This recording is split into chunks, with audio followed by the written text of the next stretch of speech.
I don't know if I had cried so much in my 48 years. Welcome back to the channel. Welcome back to Yah-tah lifestyle. He knew where I was living. He chose to serve the divorce paper at my job and not at my home. Some people have some heart that made of stone, or I would say heartless. It was November 28, 2018. I was at work and it was about, I don't quite remember the exact time, but I know it was close to lunchtime, but it wasn't lunchtime as yet. So it was about between 10 and 11:30 that morning. I was at work and the supervisor came to me and said, someone is at the front desk to me. So when she told me that, my heart sank because I didn't have any family, I didn't have any friends, so I didn't expect anyone to come. So I was shocked to know that someone came to me. He was the only person that came to mind. And I was like, why would he come to me? Why would he come to see me? And he didn't call me or anything. So I was working at the hotel at the time as a housekeeper. And when I went to the front desk, when I went down there, I saw this lady. If I had trouble with my heart, I wouldn't have made it downstairs, because that's how hard my heart was beating, how shocked I was for someone to come to me. But when I saw the lady, my heart calmed down. It wasn't as hard. So it's the first time I was seeing this lady, so I was wondering who is she and what she wants. And she came to me and she explained to me who she were and she told me that she's here to serve me some divorce paper and I need to sign. I should just read it through and sign it. I was so ashamed, I was so afraid, I don't even know how to explain how I was, because so many people was at the front desk. Just imagine a hotel and the lobby, the front desk, where so many people come and go and hang out. That's a busy area, and that's where everything happened. I fought hard to fight back the tears. While she were talking to me, I couldn't speak, because if I had spoken, I would break the tears right there. I tried to hold my composure. While trying to hold my composure, I explained to her what happened. We developed a relationship right there. We start talking and she advised me. She gave me a couple numbers that I could call. I didn't have money to get lawyers. I didn't have anything. I couldn't afford a lawyer. And she explained to me, she said I could get legal aid to represent me. And she gave me a couple numbers and some offices to call.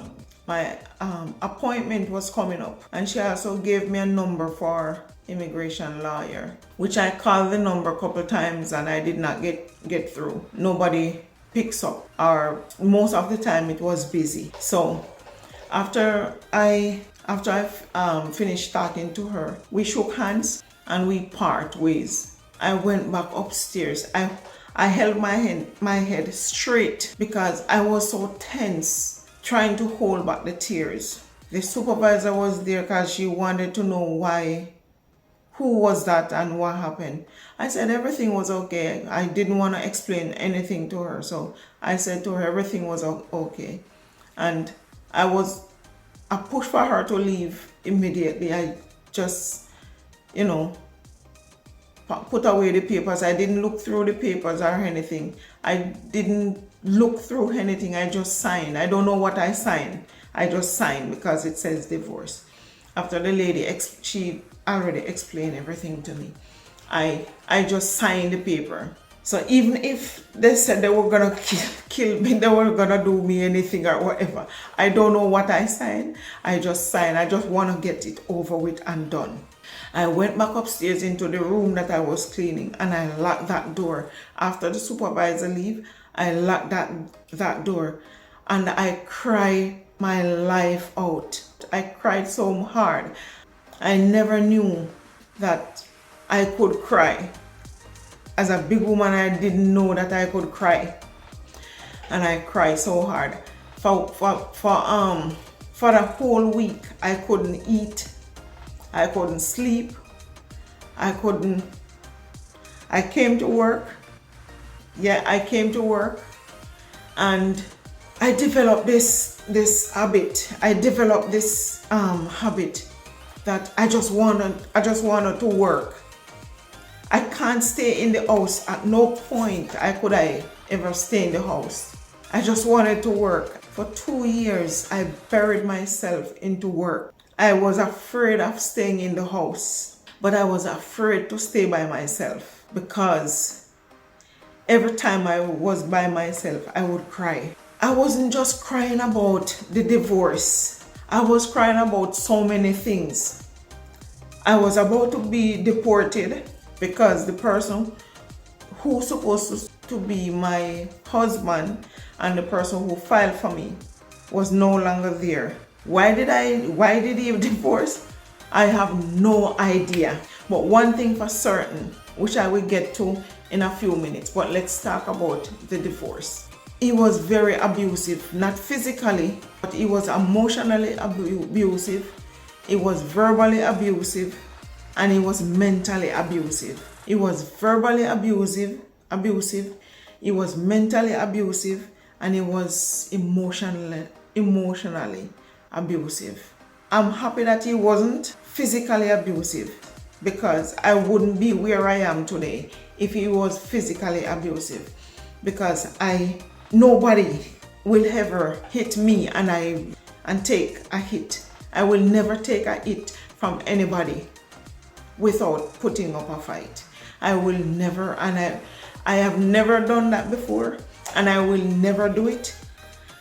So I am happy that he wasn't physically abusive, because I wouldn't be where I am today. He was much older than I am. He was 20 years my senior. Knowing him and how he doesn't speak the truth, I wouldn't be here today. He would have lied. He would have talked things that is not true, and I would have gotten deported. So it's a blessing and it's a curse at the same time that he wasn't abusive physically. And so going through that time of my life, if someone should ask me if I have any regrets, no, I have no regrets, because I see everything that happened to me in the past 4 years as a stepping stone, as a motivation for me to move forward and to make, to build a better life for myself, to build a different life for myself, to look at life a different way. I would call my sister. She was my go-to when I was going through those stages. And my friend who is in Trinidad. Those were my two go-to. Those two persons I would cry day and night. I didn't know I could cry. If I told you that, and I would say to them, my sister and my friend in Trinidad, I would say to them that in my 48 years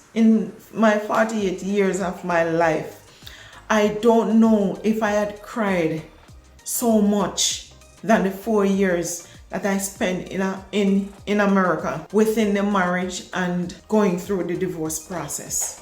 4 years of my life was, I wouldn't say destructive. I wouldn't say the worst year of my life. I would say the most motivational time in my life. The 4 years that I spent within the marriage, through the divorce, and going through the immigration process, which I will speak about the immigration process in another video, because that is another video all by itself. If you like the video, give it a thumbs up and leave your comment below. Tell me what you like about it. Tell me what you think about it. Just leave your opinion in the comment.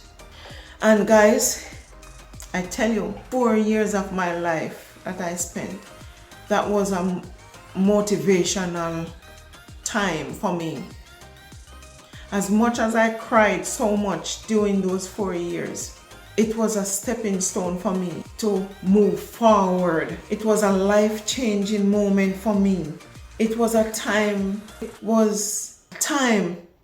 to get me out of my comfort zone.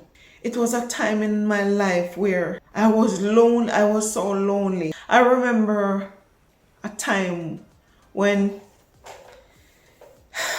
I feel like I couldn't take it anymore. And I pack up everything I have. I pack my clothes, I pack everything. I didn't have any furniture or anything. I packed my clothes because I feel like I was gonna die. I don't know. And I was looking plane ticket. A friend of mine who we were working together. I don't quite remember what I asked her, but I asked her something in regards to traveling.